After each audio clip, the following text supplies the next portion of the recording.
வெற்றியாளர்களுக்கு வணக்கம். நம்ம சேனலில் இன்றைக்கி பார்க்க இருக்கக்கூடிய வீடியோ பதிவு ரொம்ப ஒரு முக்கியமான ஒரு வீடியோ பதிவுங்க. டிஎன்பிசியிலேருந்து ஒரு புதிய அறிவிப்பு ஒன்று சொல்லியிருக்காங்க. டிஎன்பிசியிலேருந்து என்ன பண்ணியிருக்காங்க, ஒரு புதிய அறிவிப்பு ஒன்று சொல்லியிருக்காங்க. என்ன அறிவிப்புன்றதை பற்றி தான் நம்ம இந்த வீடியோ பதிவில் பார்க்க போகிறோம். அந்த அறிவிப்பு மட்டும் இல்லாமல் அதை எப்படி நம்ம அப்ளை பண்ணலாம் அப்படின்றத பற்றியும் தான் நம்ம இந்த வீடியோ பதிவில் சொல்ல போகிறோம். டிஎன்பிசி என்ன பண்ணாங்கன்னா 2019 மார்ச் மாதம் மற்றும் ஏப்ரல் மாதத்தில் ஒரு சில அறிக்கைகளை ப்ரெஸ் ரிலீஸ் அப்படின்றத பண்ணாங்க. அதற்கான வேலைப்பாடுகளை செய்ய டிஎன்பிசி தொடங்கிட்டாங்க. டிஎன்பிசி எக்ஸாமுக்கு படிக்க நீங்கள் ரெடியாக இருங்க, மறந்துடாதீங்க. கூடிய விரைவில் நற்செய்திகள் அனைத்தும் தீபாவளிக்கு முன்னாடியோ இல்லை தீபாவளிக்கு பிறகோ ஒரு நற்செய்திகள் வருவதற்கான வாய்ப்புகள் அதிகம். அதனால் எல்லோரும் படிக்க மறந்துடாதீங்க. என்ன அந்த அறிக்கையில் சொன்னாங்க அப்படின்னு பார்த்தீங்கன்னா, ரொம்ப 3 முக்கியமான விஷயங்களை பற்றி சொல்லியிருக்காங்க டிஎன்பிசி அந்த அறிக்கையில். ஃபஸ்ட் என்ன அப்படின்னு பார்த்தீங்கன்னா, ஒவ்வொரு மாணவர்களும் தங்களுடைய தேர்வு குழு, தேர்வு அறை இருக்குது பார்த்தீங்களா, 3 மாவட்டத்தில் செலக்ட் பண்ணணும். அப்போ தேர்வுக்கான பிளேஸ் எங்கே போயிட்டு எக்ஸாம் எழுத போகிறோம்ன்ற அந்த எக்ஸாம் சென்டரை 3 மாவட்டங்களை நீங்கள் செலக்ட் பண்ணுங்கள். அதிலிருந்து ஒரு மாவட்டத்தை டிஎன்பிசி செலக்ட் பண்ணி தரோம் அப்படின்னு சொல்லிட்டு ஒரு அனௌன்ஸ்மெண்ட்டை சொன்னாங்க. ரெண்டாவது அனௌன்ஸ்மெண்ட் என்ன அப்படின்னு பார்த்தீங்கன்னா, கோடிங் ஷீட்டில் ABCDE அப்படின்ற 5 ஆப்ஷனை நாங்கள் மாற்ற போகிறோம். குரூப் 1 எக்ஸாமுக்கு அப்புறம் வரக்கூடிய எல்லா விதமான எக்ஸாம்லையும் என்ன பண்ண போகிறோம், 5 ஆப்ஷனை நாங்கள் என்ன பண்ண போகிறோம், மாற்ற போகிறோம் அப்படின்னு சொல்லிட்டு சொன்னாங்க. மூன்றாவது ஒன்று சொன்னாங்க, இனி வரக்கூடிய காலத்தில் டிஎன்பிசியில் ஆதார் எண்களை நாங்கள் கேட்போம். ஆதார் எண்ணை நீங்கள் பதிவிடக்கூடியதாக இருக்கும் அப்படின்னு சொல்லிட்டு ஏற்கனவே இந்த பதிவும் சொன்னாங்க. அதுவும் இல்லாமல் 4ஆவதாக ஒன்று அடிஷ்னலாக சொல்கிறேன் பாருங்கள், எக்ஸாம் சென்டருக்கு 9 மணிக்குள்ளே வந்துடணும். எக்ஸாம் 10 மணினா நீங்கள் என்ன பண்ணணும், எக்ஸாம் சென்டருக்கு 9 மணிக்குள்ளே வந்துடணும் அப்படின்றதையும் சேர்த்து சொல்லியிருக்காங்க. இதில் என்ன பண்ணியிருக்காங்கன்னா, டிஎன்பிசி தங்களுடைய பழைய அறிக்கைகளை இருந்து வேலை செய்ய ஆரம்பிச்சிருக்காங்க அப்படின்றத இதில் இருந்து நம்ம தெரிஞ்சுக்கலாம்.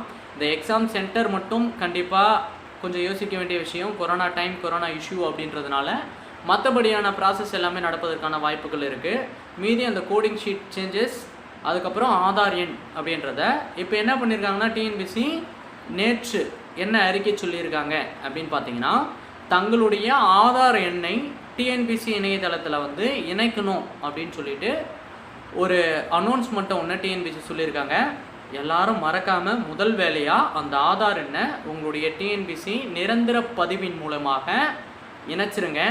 சப்போஸ் இணைக்க தெரியாதவங்களுக்காக நம்ம இந்த வீடியோ பதிவில் எப்படி ஆன்லைனில் இணைக்கலாம் அப்படின்றத பற்றியும் நம்ம இந்த வீடியோ பதிவில் சொல்லியிருக்கோம். டிஎன்பிசி செயல்பட ஆரம்பிச்சிட்டாங்க. எக்ஸாமும் கூடிய விரைவில் பட்டியல் வெளியிடுவதற்கான வாய்ப்புகளும் இருக்குது. குரூப் 4 பற்றி டிஎன்பிசி ஏதாவது சொல்வதற்கான வாய்ப்புகளும் இருக்குது.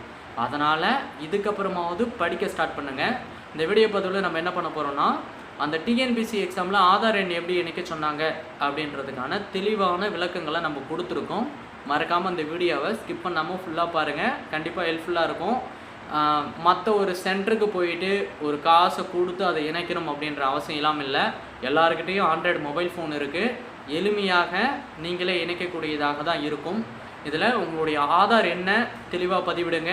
உங்களுடைய பெயர், ஆதார் எண்ணில் இருக்கக்கூடிய பெயரை தெளிவாக பதிவிடுங்க. ஆதார் அட்டையில் எப்படி பெயர் இருக்கோ அதே மாதிரியே பதிவிடுங்க. மூன்றாவதாக ஒன்று என்னென்னா, ஆதார் எண்ணில், அதாவது ஆதார் அட்டையில் இருக்கக்கூடிய மொபைல் நம்பருக்கு ஒரு ஓடிபி வரும். அந்த ஓடிபியை சமர்ப்பிச்சிங்கன்னா இந்த ப்ராசஸ் முடிஞ்சிருங்க.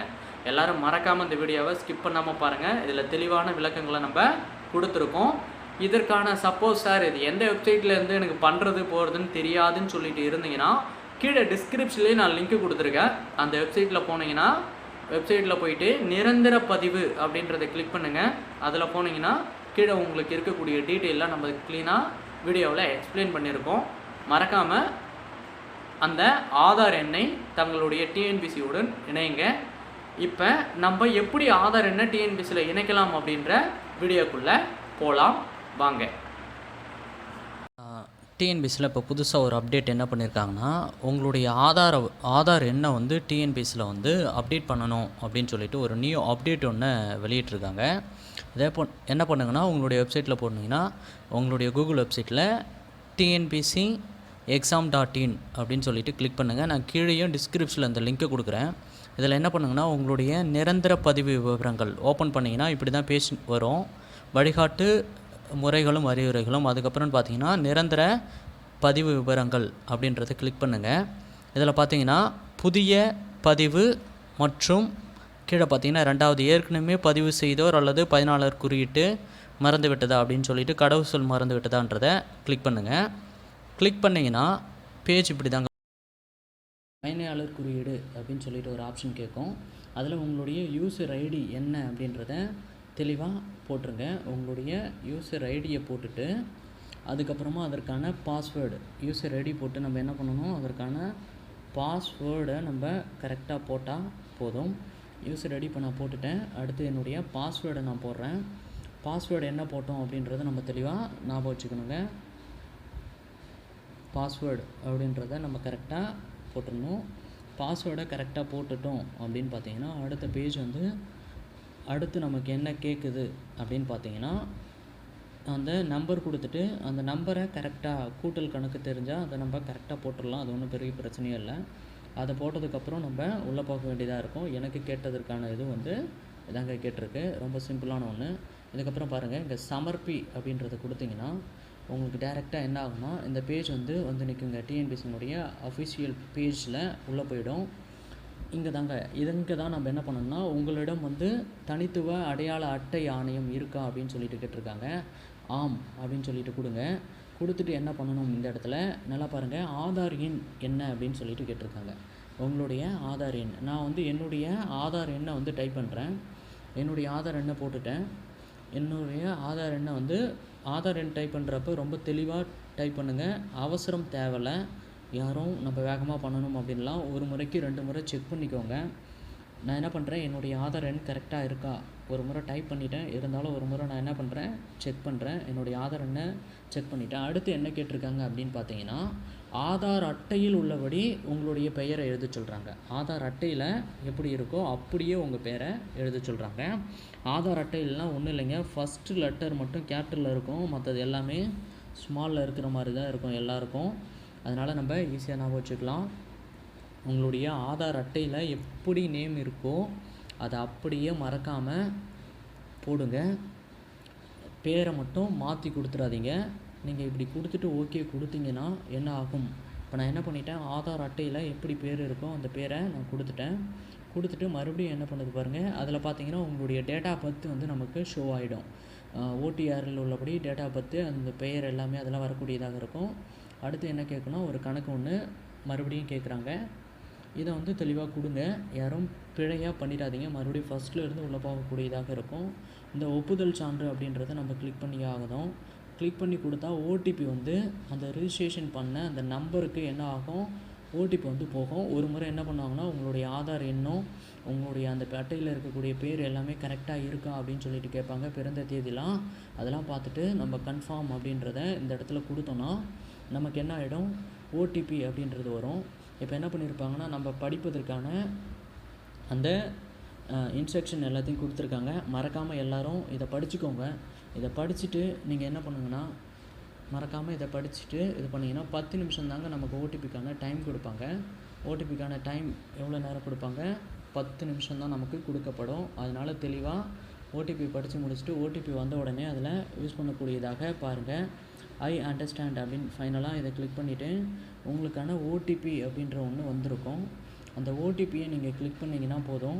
அந்த ஓடிபியை என்ட்ரி பண்ணிட்டா என்ன ஆகிடும், நம்மளுடைய அப்ளிகேஷன் வந்து ஃபில் ஆகக்கூடியதாக இருக்கும். ஓடிபி இப்போ நம்ம என்ன பண்ணணும், என்ட்ரி பண்ணி ஆகணும்.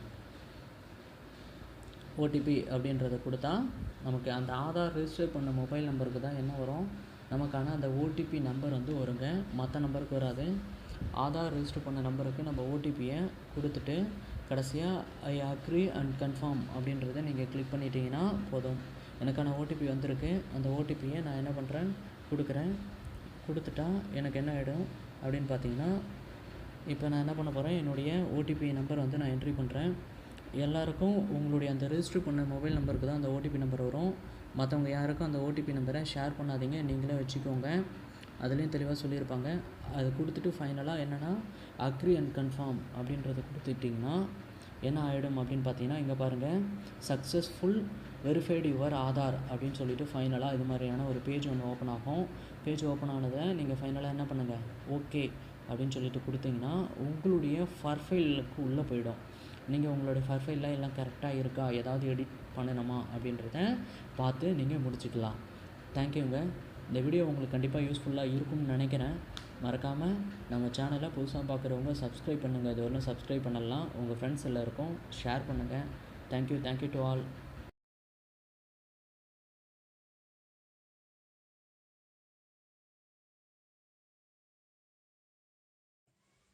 இந்த வீடியோ உங்களுக்கு பிடிச்சிருந்தா சப்ஸ்கிரைப் பண்ணுங்கள். மறக்காமல் உங்கள் ஃப்ரெண்ட்ஸ் எல்லாருக்கும் ஷேர் பண்ணுங்கள். தேங்க்யூ.